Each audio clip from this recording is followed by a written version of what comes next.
All right, we get started. Um, Perfect.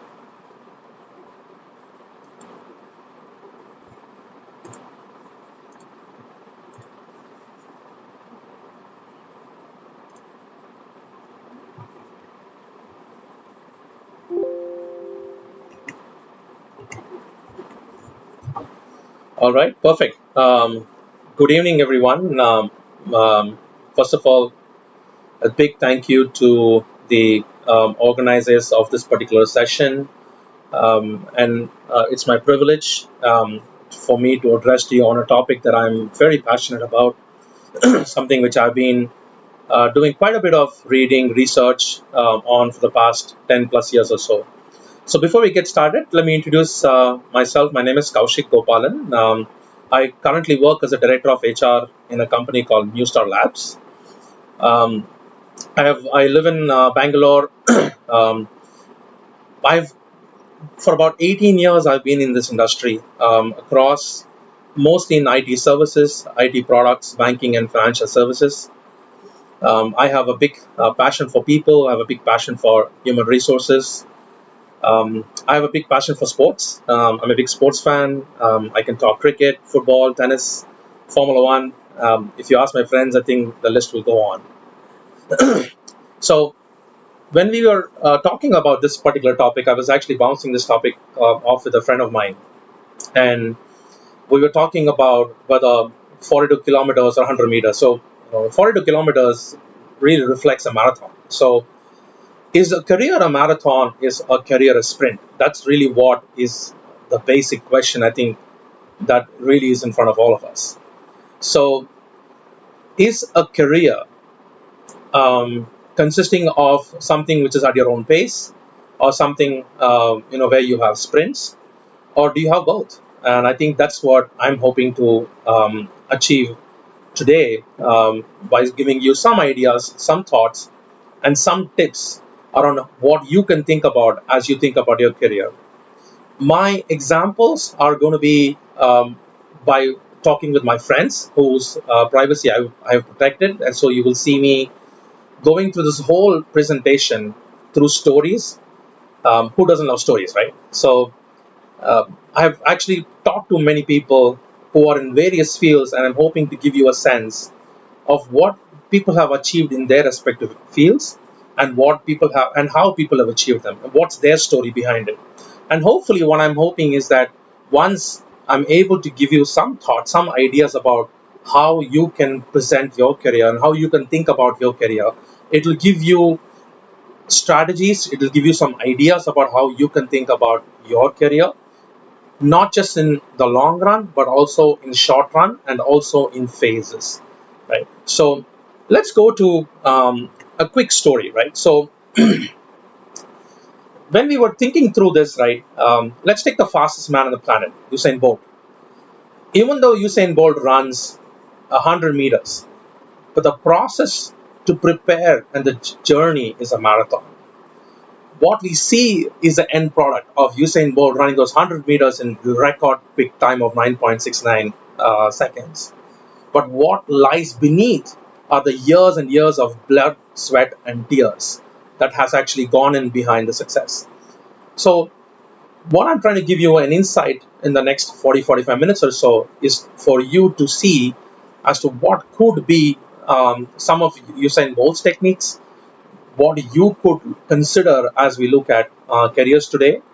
And then towards the end, I'm also going to take you to a sneak peek about what the careers of the future look like, so that you know that as you're preparing yourself for today, but you're also preparing yourself for tomorrow as well. So let me start with a quick story of two very highly successful individuals. The first one, AG, at 35, is a graduate from one of the most reputed engineering colleges in India and has a very highly successful career. I had a chat with her and I asked her, "How are you doing? What's going on?" And then after the pleasantries, she said, "You know what? I'm bored." And that stunned me. I'm like, "How can you be bored? You're just 35. You've yet to hit the stride from a career standpoint." And then she said, "Well, I've done everything that I need to do. I'm fairly successful, so I'm bored. I'm already bored at 35." And when I spoke to her and I understood as to what she meant, she has been traveling at a breakneck speed for the past 15 years, which has been moving on from one project to another project to another project. And at the end of the day, she's had an opportunity to really get her coverage in so many areas. But when we really deep down ask her, and I asked her a question, what are you satisfied about? What are you really good at? What are you specializing in? How is this? How has this experience benefited you? What I realized that she has been so focused in moving up in her career that the learning part of it is something which she has something to desire on. And as a result of it, she feels very bored and she's only 35. Whereas when I talked about another gentleman, very highly successful, again, a graduate from one of the best colleges in Chennai, has done multiple stints as an engineer, and then as an executive, and then on the shop floor, and then went into the automobile sector. Was the shop floor manager in a large automobile concern, and then took a break, went and climbed Mount Everest for couple of years, and then traveled the world to climb a couple of other mountains in South Africa, came back, joined the automobile sector again, was actually at the forefront of the Nano project. And when I spoke to him after about this particular product, this topic, he has a very nice family, he has two lovely kids, and at 58, he says, "I am energized. I still want to do more, and I still feel full of energy. There's so much to learn, and there is so much to grow for me personally." And that was amazing for me because he's 58, someone who I've looked up to, someone who engages in a fantastic conversation, and just talking to him gives me great energy. And for me, what I realized was the fact that a marathon, if you look at it, is 42 kilometers long. It's a long marathon. If you look at your life as a marathon, if you spread your life, your working life, say from 18 or 20 years onwards, you will probably work till about 60 and probably beyond in how things are going to be shaped. But within the marathon, you have sprints, right? If you, I have a couple of friends who are long distance marathon runners, and that's what they told me. They said that in marathon, it's really important to pace yourself. It's really important to know when to sprint, and it's really important to know when to just cruise, and it's really important to know when to just be on the slow, on the uptake. Each of them has their own strategies, and for me, that really summed up my career journey in a very good nutshell. So that really is the theme around which I'm going to be speaking about today, and I hope this sets the context for you guys. Now, when you are thinking about your career, You need to think about your career. Well, your career is like an empty canvas. It's like a canvas, and you are the artist, and you have the paintbrush, and you can paint whatever you want as far as the canvas is concerned. But the most important thing is that your career is your canvas. It's not for somebody else to come and paint. It's not for somebody else to come and add color. It is your canvas. You're the artist. You own it and you run it.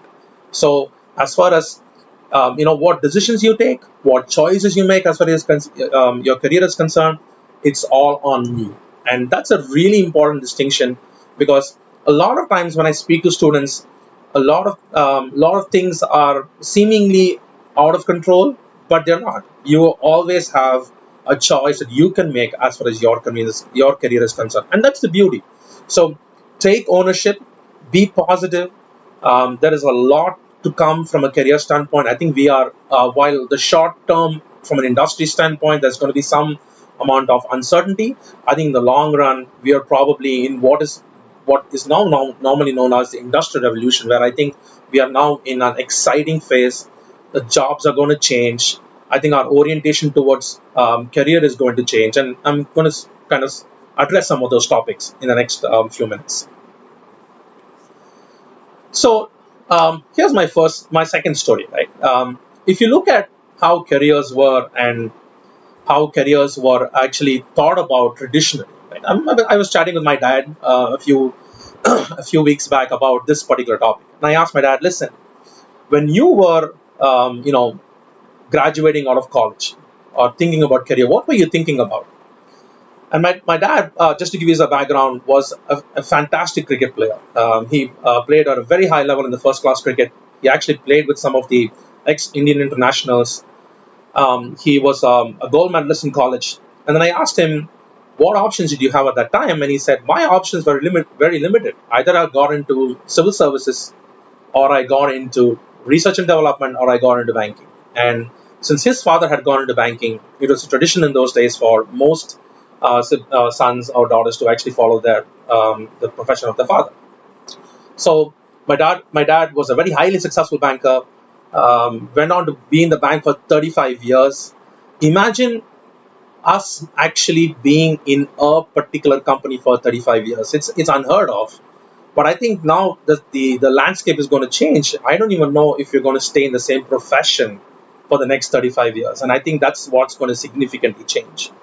So for me, when I was reflecting on this particular story and reflecting what my dad had gone through and what was the learning for me personally, for me, careers are no longer linear, right? So it's, if you look at the careers trajectories, they tend to go like this.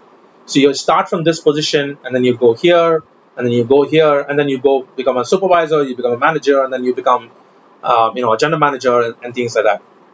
I think now careers are going to be multidimensional, and it's because of the fact that we have so many options, right? So we have options where I think the industry is far more welcoming, where if you want to say that I want to be in the field of mechanical engineering for 5 years, and then I want to say, look, I want to take a break, I want to go see the world, then you want to come back, and then you do a course in, say, aeronautical engineering, and then you want to try your hand at aerospace engineering. The industry is far more accepting of those things. So think of your careers as multidimensional, right? So you can think of as 5 years in one industry, take a break, do what you want to what, or do some other education qualification, move over to the next industry, again try whatever you want to do in that particular industry, take a break. You want to be a singer, a musician, you want to be a pilot. You have all those options, and I think what's really nice to see is that I think a lot of industries are a lot more welcoming of those particular factors, and I think that's something which has fundamentally changed from a career standpoint.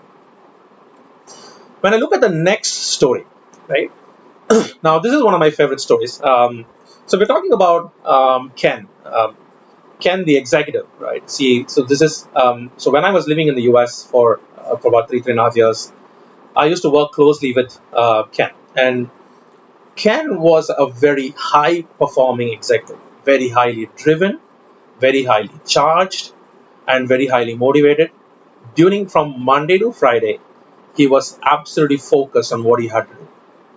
But Ken was someone whom I could never get in touch with when it comes to weekends. And there were many times when we needed to connect on something, or I needed an important email from Ken, or I needed to just reach out to him, not just me, but even his peers or his subordinates or his bosses. But Ken was not available from on Saturday and Sunday. So once when we had dinner, we got talking, and he was explaining to several of us about business. And one of the questions I asked Ken, what happens on Saturday and Sunday? And this is something which you're never available. If it's not personal, can you please share with us? And his reply actually changed a lot of perspectives within that table, and certainly my perspective as well. So Ken said, on Saturdays and Sundays, I'm not Ken, the executive. On Saturdays and Sundays, I'm Ken, the football coach of my girls' soccer team in my school. And when he said it, we thought, okay, he must be doing for a pastime. And then he said, no, I don't do this for a pastime. I've got my badges done. I'm actually now in the next level of getting my badges done. And in the next 3-4 years, I will be eligible to coach a college for a soccer team in the US. And after that, I plan to continue to get my badges done so that one day I will be eligible to actually coach the women's soccer team in the United States. And that was mind blowing for me, because when you thought about your career, you thought about adding skills that would actually add to your current job. Say for somebody like me, I would probably think about doing a course in, say, leadership, or somebody, if an engineer, would probably think about doing a course in something like thermodynamics, or if it is a call center executive, would then talk about doing a course in, say, communication. But here was a person who was not doing anything to do with his particular job, but was actually building a second career. Now, a few years down the line, and then Ken and I caught up, and then Ken was praising me about the coach, because I'm a sports fan. And he was sharing about his coaches, and then he was saying, "Hey, by the way, I've also started doing my basic course on American history." And I was like, "Okay, so how does this fit in now? And is this like your hobby, your passion?" He said, "No, I'm actually doing a course on understanding the roots of American history, because at some point in time, I see that is probably something which I would like to get myself deeply involved in." And again, like I said, that's opened up another dimension. This is a person who is an extremely busy executive, earning a lot of money, but at the same time is now thinking about being a coach and also being a historian. And to me, that opened up the possibilities that within our lifespan, I think what's going to fundamentally change is the fact that we are going to be doing multiple careers within one lifespan. I think if you look at how careers are, even probably in my generation, I've been an HR executive for the past 15-20 years, and I will probably be an HR executive for the next 5-6 years at the least. But I think the paradigm is really changing. We see a lot of examples where people have multiple career paths within a single lifespan. And when I say lifespan, I mean the career lifespan. So I think the days where my dad spent 35 years in a bank are probably gone. But I think where it's going to slowly metamorphosize itself into some of these examples where people have made careers in multiple fields, and they're probably going to be great at it as well. So the real moral of this particular story is that consider multiple options. Don't pigeon yourself into one particular box. So, for example, if you're a mechanical engineer, don't pigeon yourself into just thinking about what can a mechanical engineer do in a typical mechanical engineering context. The way you can think about it is, what skills have I acquired as a mechanical engineer, and where can I apply those skills in which industries? Because one thing I can certainly assure you is that, especially with the COVID-19 situation, that the way we think about jobs has fundamentally changed. The way we think about jobs is, for example, an accountant coming and doing an accountant's job, or a project manager coming and doing a project manager's job, a call center executive coming and doing a call center executive's job, an automobile engineer coming in automobile engineer's job. I think those things are going to change. I think the unit of work is going to be changed. I think we're going to be breaking up our tasks even more. A lot of it is going to be done remotely. And for all the tasks to be done remotely, you still need subject matter expert. So you could easily see a mechanical engineer, for example, who has knowledge of how things work and how things are designed, easily working in a team which is working primarily around problem solving, right? So it can be easily domain agnostic. It can be easily where your primary skill is problem solving and not the fact that you know how machines work, or you know how what the parts work, or how to put together a machine. I think the fundamentally our thinking is going to have to change, right? So that's something which I think we should think about in terms of what skills have I obtained out of my doing my degree, and how I'm able to use it, not in a traditional context, but thinking about it in a much broader context about, okay, what problems can my particular skill solve, right? So, for example, if you have extraordinary analytical capability, and you are, say, for example, you've done a BA in literature, you should use your analytical ability to see what problems in this world can I solve, right? And I think the other thing which I think what the ecosystem has really opened us out to is the entrepreneurial ecosystem. I think it's a great time for all of us to consider being an entrepreneur. If you have that bug in you, and if you have the desire and that commitment to actually do something on your own, I think the ecosystem is probably the best it's been.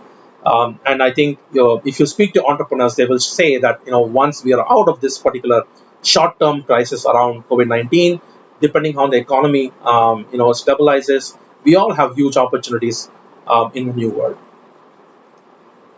So going to the next story, right? One of my favorite stories. This is a very dear friend of mine. Um, so this person was a very, very successful management professional, extremely talented, uses has a gift for writing in multiple languages.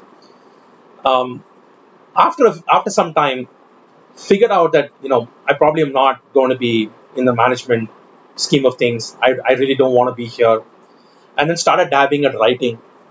Went from a very highly paid job to a zero paid job, only because of the fact that she wanted to be a writer. She wanted to use her creative talents for doing something which was much more meaningful, much more purposeful for her. And then went away from writing, moved away from writing to translated her writing talents to actually the theater.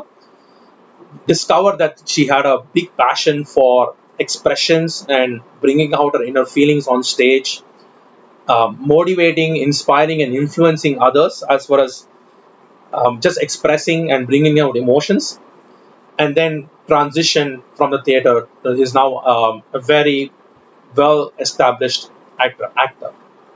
So for me, the transition, when you speak to conversations, what really comes out is, again, there is no one path. Each and every path is yours. But the second one is that discover and play to your strengths. That's really, really important, folks. Discover and play to your strengths. When I speak to a lot of students, a lot of questions are around, okay, how do I address my weakness? How do I take care of my weakness? I'm not very good at communication. I'm not very good at math. I'm not very good at problem solving.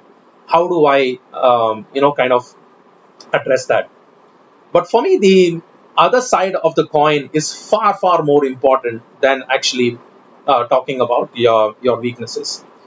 When you discover as to what you're really good at, and not just good at, but what you're really good at, and what you're passionate about, and what you're talented in, that is a far bigger discovery than discovering what you're not good at and trying to overcome that.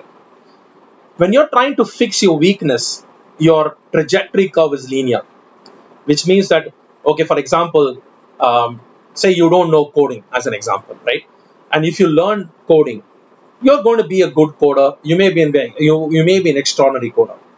But if you're already good at, say, airplane design as an example, or automobile design, and you have an opportunity to actually become excellent in that, and you further excel in that, then the chances of success are far more exponential as compared to just being linear. So what we actually taught me was the fact that she knew as an excellent writer, but she wasn't satisfied with that. She wanted to become even better. She wasn't worried about the fact that she wasn't going to get too much money, or she wasn't worried about the perks that she was going to lose. She was passionate about writing. She knew she was a good writer. She knew that that was going to be the ticket to her becoming an excellent writer. And then one thing led to another. So she became an excellent writer, which then transitioned to the area of theater, and then transitioned to the area of being an actor. So spend time in understanding areas that you're really good at, right? How can you do that? Very simple. Ask your friends, right? Ask your friends, hey, tell me, what am I really good at? Which areas am I really good at, right? So ask your professors, or ask your parents, or ask your brothers, sisters, anyone. Get feedback, and you will be amazed as to how you see yourself is very different to how others see you, right? It may be as simple as, for example, when something is so natural for people, right? So for example, when I have to go and say, for example, whenever I bought a car, I've always called on my cousin and I asked him, listen, what car do I have and why? It's not that I cannot do the research myself. Of course I can. But here is a guy who is an absolute authority on cars. He knows what he's talking about. And every time he has made a suggestion, that's been very good for me. So discover and play to your strengths, right? Keep asking yourself, what am I good at? How am I doing this naturally? And when I talk about strengths, look at things that you're doing that have come very easily to you, that are very natural to you, that you don't have to really think about too much before doing it, right? It could be as simple as doing research, for example, or just going talking to strangers, for example, or solving a problem. And all these things are things that come to people very naturally. So that's an indication of how strengths actually operate. So lesson number 3, there is no one path towards success. There is no one career path for every individual. Each and every single person's canvas is very unique. Each and every single path is unique. The second one is always understand what your strengths are. Your strengths will evolve over a period of time, but who you are and your fundamental strengths does not typically change over a period of time. Okay, so let's go to the next story on this. Next one. This is a very interesting story, right? Someone, I got a few thoughts about questions about switching careers. How do I switch careers? And if I want to do from a different industry, how do you do it? So this is a buddy of mine who was doing a sales job in Coca-Cola. So he was in sales support. He was packaging, managing distribution in a very small town in Coca-Cola, and he was doing very well. He was meeting his targets, and he was getting a lot of accolades from his boss, his mentors, and things like that. But he was never satisfied. He was not happy, and then after a period of a couple of years, he said, "This is not for me, and I'm just going to quit." So in those days, quitting without a job in hand was always considered a risk. It still is probably a risk, but this person, he took the risk and he said, I'm going to wait for the right opportunity. But when I say wait for the opportunity, it's not like he didn't do anything. He went and created those opportunities. So how did he go and create those opportunities? He went and started to look at organizations that were very much aligned to what he did. Organizations where he thought, okay, this is something which I would like to do in this particular organization. He went, he went and started contacting people. He went and started meeting people at random. He also started writing some white papers. He started doing his own research and development on areas. One such area which led to a discussion with a very senior person was in Mercer Consulting. He went, and then he just emailed the paper and he said, hey, I'm so and so, I'm mailing this paper to you. It's a research I've done in this particular area. If I was hoping that I could come meet you and I could come and present this to you. And guess what? He actually got an email back and said, hey, this looks very interesting. Come and present this to me. Let's talk. After a few meetings, the person said, listen, why don't you come and work for me? Let's build on this research as an intern, and let's see as to how that goes. So he spent about a year without a job at that time, getting an intern salary, which is not much, but then went on to actually work in his dream company where he still works and he is doing phenomenally well. So for me, the moral of this story was, first, know what you want, know about yourself, know what skills you have, know what you're good at, and most importantly, know what you want. Second thing is, career is all about being patient. It sounds funny, like when you're actually running a sprint, or when you're running on a very short distance race or doing anything fast. If you hear a lot of coaches, they will actually talk a lot about breathing. They will talk about actually slowing down the moment. They will say, oh, listen, even though you're running very fast, you still have a lot of time, right? For example, in T20 cricket, I think a lot of cricketers have said, right, 120 balls is a lot of balls.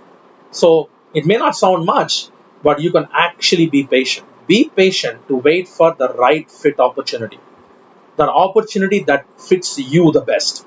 And if you are determined, focused, and you have the ability to network, and you have the ability to go and do research, and you're willing to go and go the extra mile, don't worry about rejections, then you have a huge opportunity for you to change tracks, right? It's not easy, but it can absolutely be done. And again, the good news, like I said in the beginning, was the fact that there are many, many organizations now who are very open to actually people changing tracks. Right? So know yourself, be patient, extremely important. So as I'm looking into this, let's go to the next one. The last part of this is also about systematically planning, strategically planning, and then executing. So like what this person did, he knew the target segment, he knew the target companies, he knew what information would be useful for them, started to research on that, presented a point of view, and then went and executed on it, right? Unlike what many people think, you can be absolutely deliberate and focused in the way you execute. You can be very, very planned and very well planned in your approach in terms of how you want to get to the outcome that you actually want to get to. So I'm going to take a quick break. I'm going to check if there are any questions that have come. So I think some of the questions are really good. What I'm going to do is I'm going to take a theme around communication. Right? So communication, I think, is going to be at the core of what we do.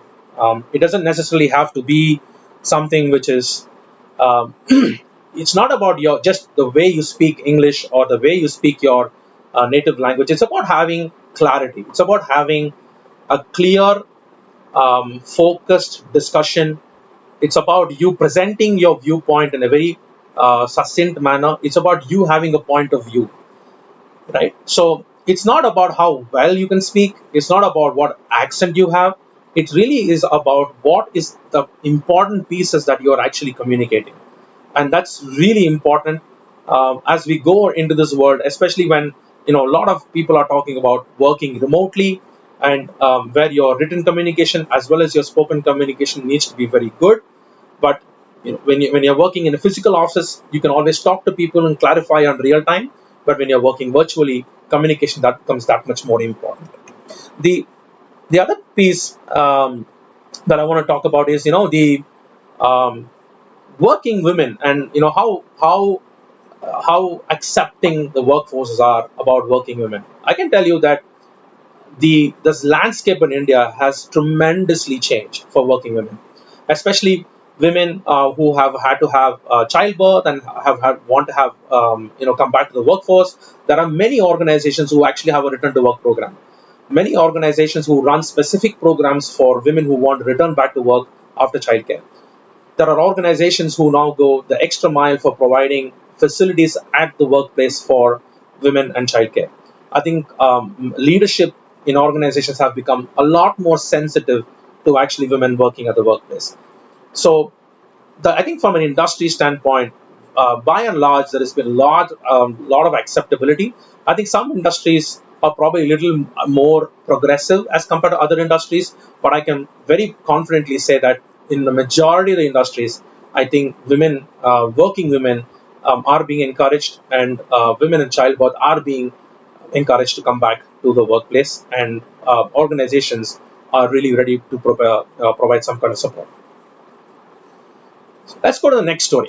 Right now, this is a story which was, which will really explain to you the power of networking. So here is a student who was in his final year doing his internship in the area of automobile engineering. This student started to make web videos about himself, about and presenting information in a very humorous and quirky manner. He went on to start his own YouTube channel and then started to publish it. He didn't have any one who actually responded to him for about, I think, about 3, 4, 5 months. Then slowly he started to hit the right channels, and then he started to get more and more subscribers, more and more people who enjoyed. And as and when he started to reach the right channels, he got employment opportunities with so many of the automobile companies, aeronautical engineering companies, electric and power engineering companies. And he created that opportunity out of nothing because he had a point of view and he presented it in a different way. So he created a brand for himself, right? So in this world, networking is key, right? Online and offline, right? So many of you use LinkedIn. So let me give you some very quick tips on what you can do on LinkedIn in order for you to do the right, in order for you to get the right messages across. So when you're on LinkedIn, you can do some very basic things. One is there are a lot of LinkedIn groups, right? Choose areas that you are interested in. Like for example, if astronomy excites you or astrology excites you, and there's a group on LinkedIn which is there about astronomy or astrology. I don't know if there is, but become a member of those groups, right? See what is the conversation that's happening in those groups. Have a point of view. Participate in those discussions. Engage people in discussion through those groups, right? And then chat offline with those members. Hey, what do you think about this, or what do you think about that? That's a great way to network from a LinkedIn standpoint. The second thing is when you are trying to send an invitation to someone on LinkedIn, don't just send an invitation. When you're sending an invitation, send a brief write-up of yourself and send also as to what you're hoping to achieve from a particular connection. That gives a lot of insight to the person as to whether they should accept or reject an invitation. So if you're going to say, hey, you know what, I'm so-and-so student, I'm studying in XYZ university, and I would love to chat with you about this particular topic. This is something which I'm doing my dissertation in, and I would love to get your insight on this particular topic. That's how you can effectively use LinkedIn. A lot of mistakes that I've seen students make in the past about LinkedIn is just sending a random invite without really and having an opportunity to just engage with the person on how you're engaging, right? So many a times I get requests on LinkedIn, I just accept it, and within 2 minutes I'm like, sir, I'm looking for a job, can you please help me? That doesn't help, because if I had opportunities, I definitely would help you. But most often than not, that what tends to happen is that I have no idea about who you are. I don't know what your background is. I don't know what your interests are. So without having a connection with you, there is the propensity is that I would probably not engage with you as much as you would want to engage. So very important for you to have a strategy around how you are networking online. Choose your target population really well. Choose your the focus groups really well. Make sure you're engaging. Make sure you have a point of view on topics that you have a know out about. If you want to learn more, absolutely ask and say, hey, I would like to learn more about this. Can we talk offline? A lot of those things are acceptable. And for me, LinkedIn is really not just for the IT industry. It is for across industries. There are other forums that are for different occupations, but the principles are very similar. You need to make sure that you have a purpose for the engagement as far as your engagement is concerned, right? The second thing is that you have to be willing to take risks. You have to be willing to put a point of view out there, even if the other person who's an expert shoots it down, or even if the other person says, you know what, this is not what I don't agree with you. A dialogue is far more important. A conversation is far more important. If you don't take the risk, then you're not trying, right? So next time you think you have a controversial point of view, if you're not going to offend the person by saying it, you should absolutely say it, right? Because that presents you, that presents your brand, and that presents as to what you know about this particular subject. And often it tends to a lot of conversations as well, right? So take risks, be very deliberate in the way that you engage, be very deliberate in what conversations, what topics, what groups you're getting into. I'm sure there are a lot of forums, local forums that are there in the respective cities where you live. Take the extra mile, become a part of those membership forums, go and interact with people, see what topics are being discussed, so that you know you're not only just preparing for the present, but you're also actually future proofing yourself as well. So really important, both online and offline, for you to be deliberate and have a strategy around your networking. The next one, so this is someone who is a very dear friend, who is a management professional, and we were talking about passion a few years back, and so much so that he said, "Listen, at some point in time, I want to make a movie. It may be a short story, maybe a small movie. It doesn't really matter." And last year is when he actually filmed a film documentary, a short film documentary, which actually won multiple awards in multiple festivals. And the amazing thing for me is that when you are passionate about something, you can absolutely do it. Now, when I spoke to him saying, "How did you do it?" and he said, "I had no idea. All I knew was that this is my passion. Filmmaking is my passion. I just wanted to follow my passion. I didn't know when I started as to who I would get, what I would get. But once I started to talking to people, I found so many like-minded individuals. I found people who share the same passion as me. And one thing led to another. We started reaching out at random to people. So many people joined in this movement, and then we started spreading the word. Many of famous people were interested in what we were doing, in collaborating. So it started from that one individual thought, that one individual's passion, saying that, okay, I want to make an award-winning film, a short film, and he did it because it was at the core of it was his passion. The interesting thing about passion is the fact that passions can evolve and change.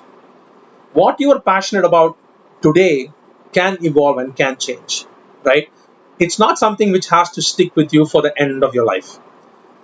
It can be something which can over a period of time. So, like I gave my friend V's example, where her passion evolved from writing to theater to acting. This can also evolve over a period of time. So don't wait for that passion to manifest and into something larger and something larger. And don't wait. If you have a passion for something, start.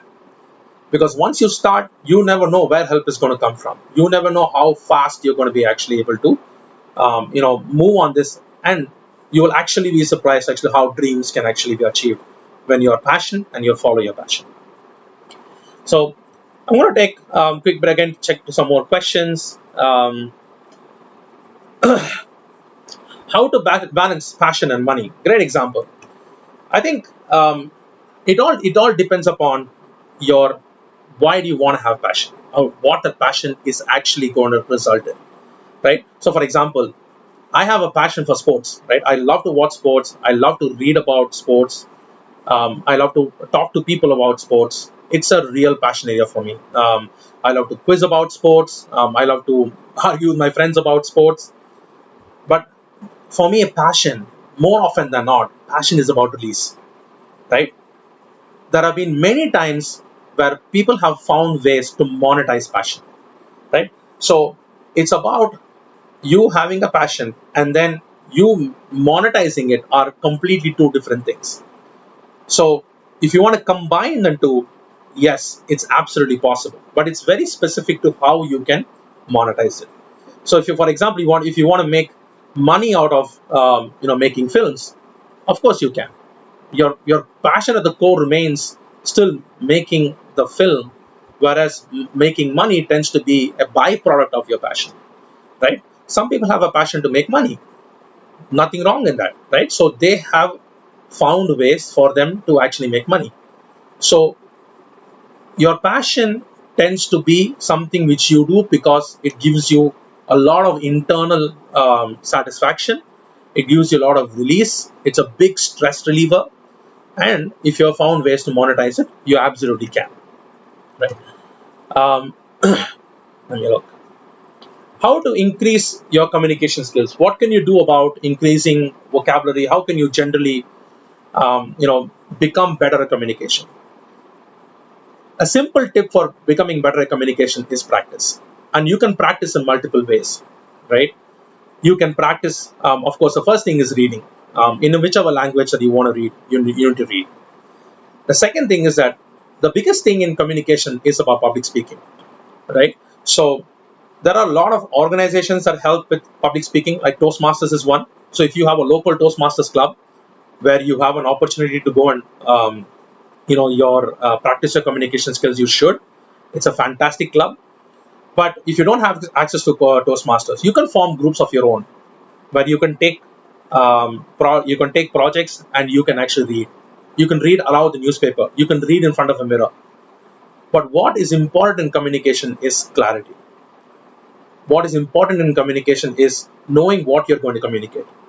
And that's where I think sometimes students tend to kind of get worried is in your head when you are not clear about what you're going to communicate. Two things tend to happen. One of two things.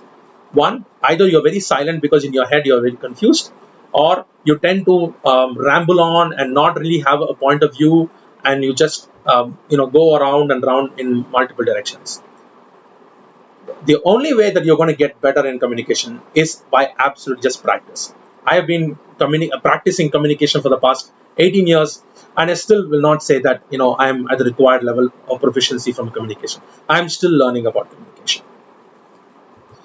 So let's go to the next one, right? So when you look at the future, when you look at how jobs are fundamentally going to change, I wanted to present a landscape because I think it's important for us not to just prepare for today, but it's also important for us to prepare for jobs of tomorrow as well. So if you look at this chart, these jobs are the jobs that are probably going to be the fastest growing occupations in the next 5-6 years or so, right? This is a data that's collected in 2016 till 2026, and look at those jobs, right? Solar energy technicians, wind energy technicians. As the world shifts to renewable energy, to sustainable energy, and we're all talking about the sustainable environment. We are all talking about probably an aging population in many countries, healthcare, home health, personal aids, physicians, doctors. That ecosystem suddenly becomes a huge ecosystem, something which is not probably a glittering or a glamorous career today, but could end up becoming one of the most hot jobs for tomorrow. So this is in line with how the world is changing. We're all talking about clear and renewable sources of energy, creating a sustainable, eco-friendly environment, reducing the uses of plastics, and etc. But we still need to have jobs that need to sustain, and and which will actually take us to those particular environments. So that's what the future is moving towards. Now, when you look at specific skills that are required, right? These are the top skills from the World Economic Forum. These are the top skills in 2015, right? Right from problem solving to people management to creativity to active listening. And the World Economic Forum does this every 5 years. And in 2020, some of the things that were not in 2015 have come into place. Like, for example, cognitive flexibility. I think if you do the survey in 2025, cognitive flexibility will probably be number one, right? Look at critical thinking. That's gone up in importance in 2020. Look at emotional intelligence. It was not even there in 2015, right? So emotional intelligence is basically, am I able to understand? Am I able to, understand the emotions of my customers, my friends, my family, my ecosystem? Am I able to gauge the mood? And am I being emotionally aware about my surroundings and my ecosystem? Look at things like service orientation, but look at some of the jobs that have actually gone away. Quality control has gone away in 2020. Not that quality control is not important, but it has probably gone down in terms of how jobs are being perceived, and these are some of the more important jobs that have come in 2020. This is an important list, guys. When you look at the jobs in 2020, this will give you a sense as to how you can actually prepare yourself for the future. What is it that you need to keep in mind for the future, from a future standpoint, and how you can start to plan for that now, because your list in 2025 will probably look slightly different. So you can, based on your own individual perceptions, your own readings, you can actually see as to, okay, I see the industry going in a particular way, and I'm going to start preparing for that particular way. So prepare for today, because you need, your careers are in the present, but always have an eye on the future. Always have an eye on trends. Always eye on how the industries are moving towards. Right. So let's look at a quick summary of all the story and what are the learnings from our stories. Let's look at that. Success is a process. Ask Usain Bolt. He will never tell you saying that it's only the 100 meters that matters. It's at years and years of blood, sweat, and tears. You are the artist of your career canvas. Paint your future. There is nobody else who's going to come and paint your future. Take control. Careers are no longer linear. We have so many options, multiple career paths with one lifespan, right? So be open to the fact that you may be doing Y profession for the next Y years and then Z profession for the next Z years, and all within one lifespan, which is why this opportunity is so exciting, because we have an opportunity to learn multiple skill sets. There is no one size fit all approach. Try, experiment, see what best works for you. So something which works for your friend who may have studied in the same college for you, who may have studied in the same department as you, may not work for you. You are unique, and you have unique skill sets. Your experience is unique. Your attributes are unique. So try something and which will fit only for you. Discover and play to your strengths. Be aware about your weaknesses, but focus more on your strengths and how you can better. Know yourself, be patient. The best fit opportunity is more important than the best opportunity, right? What fits you is much more important than the best opportunity that's out there, right? So whatever choices, decisions you make, you need to make it with this in mind. Systematically plan and execute. Be strategic about how you think about your career.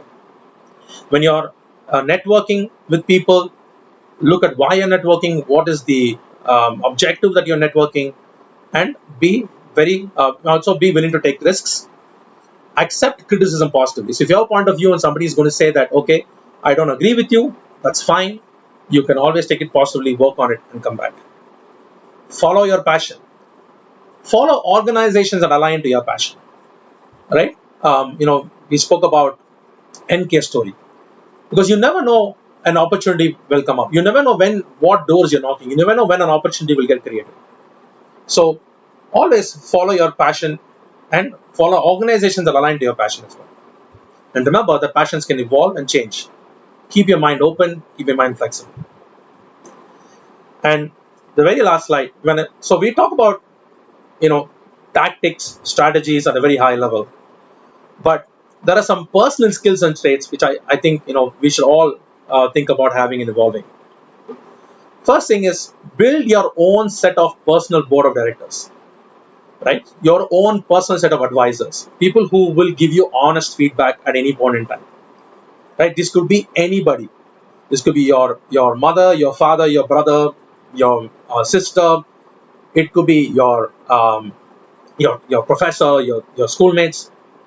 But it needs to be someone who will be honest with you and has your best interest in mind, right? Second one is identify mentors. Mentors are extremely important as you grow in your career. The expert advice that I have received personally has enabled me to make the right choice at several moments of time in my career. Stay hungry, stay curious. You are the one who invests in your skill building, right? Don't wait for an organization to sponsor your training. Don't wait for somebody else to say, I will give you this money, why don't you go and train yourself? No. If you feel something is right, you invest in it because it's your career. Don't wait for someone to come and invest in your skill building, right? So look at what trends, look at what's working in this world, stay curious. Research and development is a core skill. Don't ever lose it.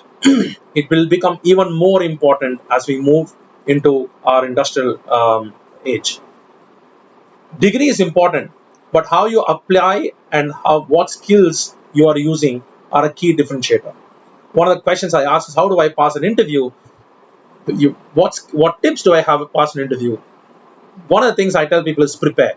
Preparation is absolutely 70% of all interviews are under your control. Prepare really well for an interview, which means that know your subjects, know how you apply those subjects. Talk to your alumni about what kind of questions you can expect from interviewers and things like that. While a degree is really important, they give you an access into a doorway. What will sustain you is how you apply your learnings and what skills that you've learned and continue to learn. They are the key differentiators. Local forums, physical and online, they are the key to networking. Find out what local forums you have. They may not be in your industry, but if it's a meeting of people with common skill sets, don't hesitate to become members of those. Have a point of view. Publish white papers, publish articles. LinkedIn is a great platform. Back up those points of view with data, right? So this is not about feeling, this is not about emotions, this is actually about having a point of view, you doing a research and development and actually publishing those research articles with data.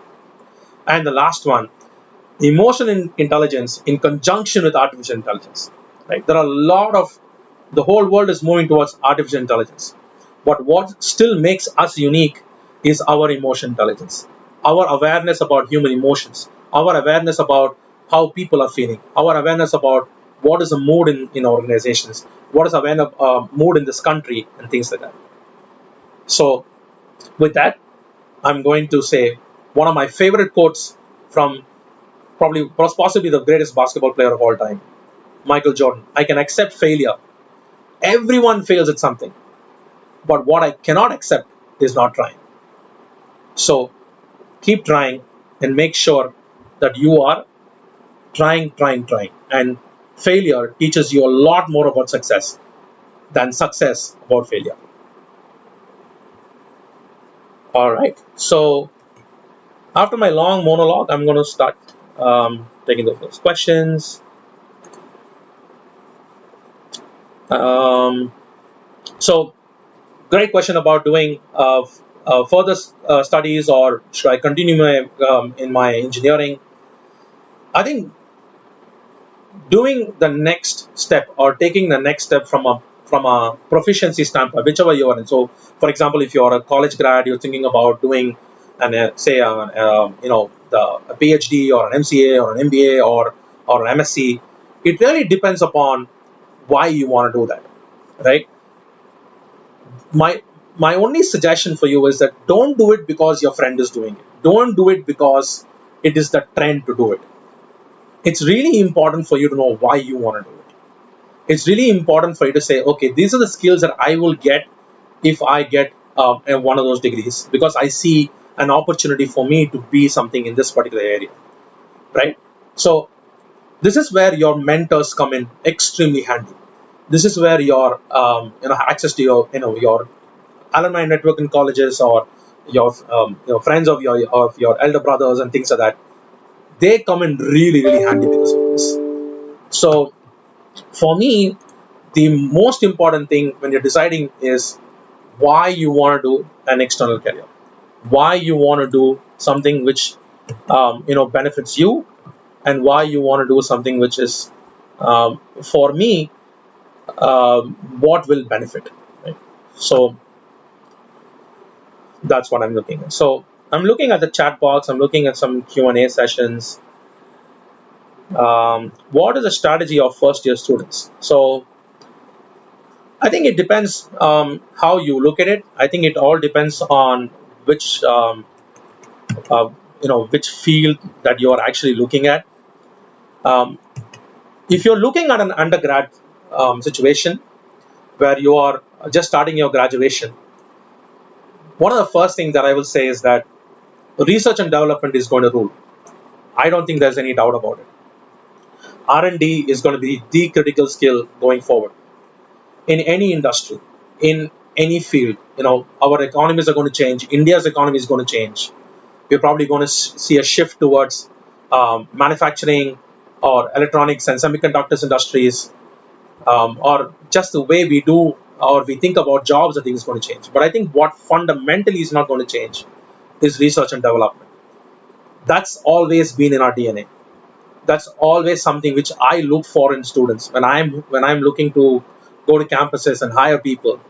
I do look for how deeply do you know about a subject, how deeply do you have a point of view, and what kind of research you have done on this particular subject. So when you are looking at first years, look at what topics are emerging as passionate areas for you. Look at what topics are emerging areas of focus for you, and then start looking at those areas where you can start making those specific assertions and start developing your own theories or supporting existing theories, so that your research and development is put into practice. Let me take some more questions. I'm a MSc chemist. Suggest me idea about business. Well, I think it really depends upon what you want to do. If you have that entrepreneurial mindset, you can absolutely start a business. There are so many opportunities, from starting the small businesses to the medium businesses to the large businesses. You have opportunities, especially now, given that technology is such a big enabler, and especially there is so many problems around us that we need to solve. I think it's a huge opportunity, right in the area of clean energy, or water purification, or some of the farming problems that we have, or taking technology to tier 2, tier 3, to really the interior parts of India. But what I think is important is, if you have an entrepreneurial mindset, you must be willing to solve a life problem. Because if you don't solve a life problem, then you're not probably starting a business that is sustainable. You're not probably starting a business that is going to stand you in good stead for the long run. So I would advise you, and I probably need more information in terms of what you're thinking and how you're considering it. But if you want to start being an entrepreneur, start with looking to solve a life problem. That will ensure your business is sustaining, and it will also create a reason for your business to exist in the long run from an environment standpoint. Okay, let me go back to questions. Okay, I'm an English literature graduate. What can I build a future in the communication industry? I actually feel slightly differently. I think a background in humanities, I agree, has probably lost a little bit of shine, a little bit of sheen in terms of how people are looking at. But I think I think communication is going to rule the roost. It already is, as far as I am concerned, and in the industries that I'm working in. And I think, like I said, the principles of communication, which I talked about, are going to be even more important. But I think the combination of literature, humanities, and combined with emotional intelligence are actually going to open up multiple opportunities for people in multiple industries. I actually see a lot of people being employed from those particular fields in multiple industries, which traditionally have never thought about having a humanities person to advise them on things like emotional intelligence, or things like how should we communicate this particular aspect to employees, or how should we thinking about designing this particular policy and things like that.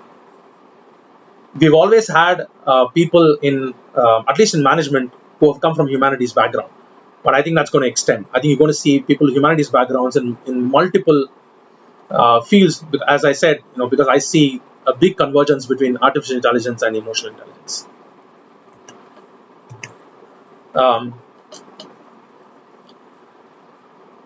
Let me see. How can we enhance our career so we can still learn in a college? Right. So this is a great question, and I think it's an important question. if you are in a situation where you are going to have to self-learn, technology is your best friend. And I can give you some very basic examples, because self-learning is something which we are advocating as an industry across. So first look at what subjects you want to master in. Pick subjects where you want to do courses in. And third, most importantly, look at following certain teachers or certain practitioners, building a relationship with them on networking, doing courses on things like Udemy, Simply Learn, on multiple platforms. So that third one is going to be very, very important as far as self-learning is concerned. It's a big challenge because I think we are so used to having to sit in a classroom and learn, and sit in a classroom and actually hear our teacher speak, assimilate, and then go write an exam. But self-learning is going to be slightly different. And I think self-learning is going to be great purely because you're going to learn what you want, and you're going to be forced to apply that in your real life. So, networking is key. Identifying the right set of instructors, practitioners, building relationship is going to be important from a self-learning standpoint. So with that, I think we are almost at time. Thank you very much for your time and your patience. I enjoyed interacting with you. Thank you for the lovely questions, and I wish you all of you very best. Stay home, stay safe, and wish you all very best in your careers. Thank you.